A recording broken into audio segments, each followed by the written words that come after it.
कपड़े धोने वाली बहू। शादी के पहले से ही विभा को कपड़े धोने का बड़ा शौक था। कभी नल के नीचे तो कभी तालाब के पास। अरे मेरी नीली वाली लुंगी नहीं दिख रही है। विभा की अम्मा, कहाँ रखी है लुंगी? अरे वो तो विभा ने परसों ही धोकर रखी थी आपकी अलमारी में, देखो वहीं होगी। वो ना मैंने आज धो दी, मुझे लगा कि गंदी हो गई होगी। अरे कैसे गंदी हो गई थी? उसे तो मैंने पहना भी नहीं। हे भगवान, इस लड़की के कपड़े धोने की आदत से परेशान हो गया हूँ मैं। जितना तो घर में राशन नहीं आता, उससे कहीं ज्यादा डिटर्जेंट पाउडर का खर्चा है।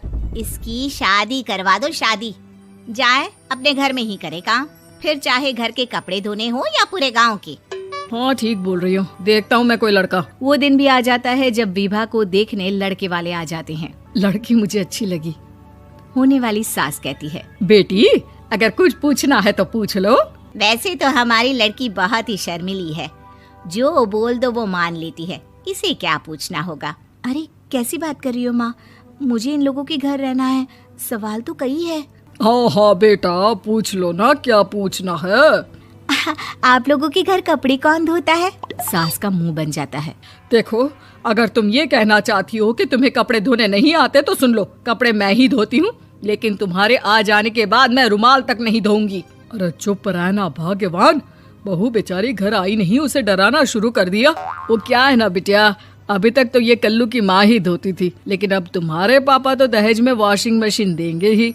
तभी विभा की माँ बोल पड़ती है, सवाल भी पूछा तो क्या। वैसे भाई साहब, मशीन की तो फिर भी कपड़े धोने की कैपेसिटी होती है। मतलब जो बिटिया दे रहे हैं ना विभा, इसे कपड़े धोने का बहुत शौक है। ये आप लोगों के क्या, आस पड़ोस गांव मोहल्ले सबके कपड़े धो दे और उफ तक ना करे।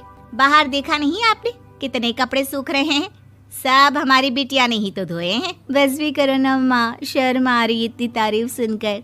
और तो और एक दाग निकाल कर दिखाओ तो मान जाऊँ। हाँ अच्छा, माफ करना बेटा, मैंने गलत समझा।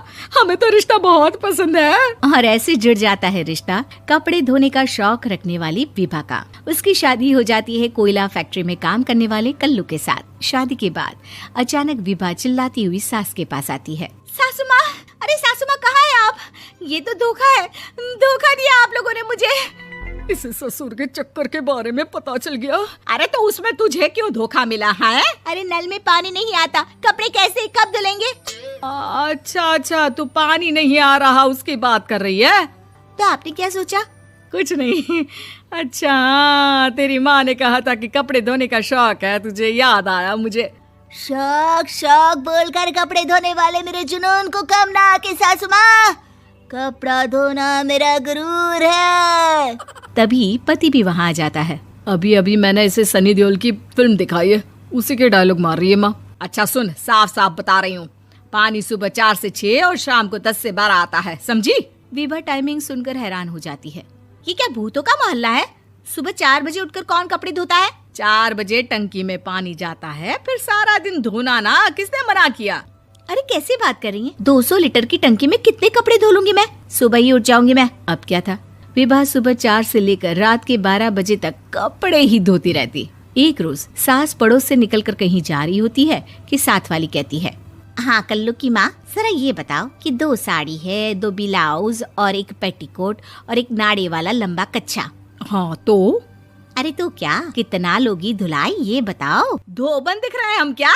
हमारे पति सरकारी नौकरी से अभी रिटायर हुए हैं और बेटा सुपरवाइजर है कोयला फैक्ट्री में। धोबन समझ रखा है हमें? हाय रे कल्लू की अम्मा, माफ कर दो, वो तो मोहल्ले में यही सब बता रहे थे कि तुमने बहू को कपड़ा धुलवाने के काम में लगा दिया है। सास को पड़ोसन की बात सुनकर गुस्सा आ जाता है। वो घर पहुंचती है जहां घर के बाहर ही इतने सारे कपड़े सूख रहे होते हैं जितने कि किसी धोबन के घर पर। अरे ओ कल्लू की दुल्हन, बाहर निकल। माँ जी यहीं आ जाओ, बाथरूम में चादर धो रहे हैं हम। अरे अभी हम धोते हैं, तुमको बाहर निकलो। ये आस पड़ोस वाले बोल रहे हैं कि हम बहू से कपड़े धुलवा कर उसे कपड़ा धोने वाली बना दिए हैं। अरे छोड़ो ना माँ जी, किन लोगों की बातों में आती हो? आस पास के लोगों का तो काम ही होता है कि वो किसी तरह सास बहू को लड़ा दे। बहू सारे घर के कपड़े धोती है, ये क्या कम है? बोलिए। सास को भी लग जाता है कि वो बहू का ये सनकीपन नहीं छुड़वा सकती, इससे अच्छा है कि खुद ही चुप हो जाए। एक रोज सास और बहू मंदिर जाते हैं, जहाँ सास की साड़ी वहाँ खड़ी भीख मांगने वाली से मिलती है। माँ जी क्या बात है, आपकी साड़ी उस भिखारन से कितनी मिल रही है ना? हाँ हाँ देखो तो दोनों की साड़ी मिल रही है। क्या बात है कल्लू की अम्मा, तुम खुद को तो अफसर की बीवी बताती हो और ऐसी सिंपल सी प्लेन साड़ी पहनकर घूमती हो। सिंपल और प्लेन नहीं है ये साड़ी। तो क्या सोने के धागे से फूल बने हैं? कुछ भी सासू माँ, कुछ भी। हाँ बने थे इस साड़ी में सोने के धागे से फूल। मेरे पति लेकर आए थे मद्रास से स्पेशली मेरे लिए 10,000 की। ताहे भाई साहब इस भिखारन के लिए भी सेम टू सेम साड़ी लेकर आए होंगे 10,000 की। सास उस वक्त कुछ नहीं कहती, लेकिन बहू के साथ घर आती है और अलमारी से एल्बम निकाल कर लाती है। ये साड़ी देख रही है, ये वही साड़ी है जिसे मैंने अभी पहना था। इस साड़ी में ये जो चमकदार फूल दिख रहे हैं ना, ये सोने के धागों से काटे गए हैं।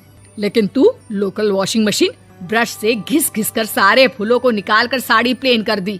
मुझे माफ कर दीजिए सासू माँ। और तो और, जब मैंने तुझे तेरी गलती के लिए कुछ नहीं कहा, लेकिन तूने तो सबके सामने मेरा मजाक ही बना दिया। क्यों? बहू को समझ में आ जाता है कि अब से उसका कपड़े धोना बंद।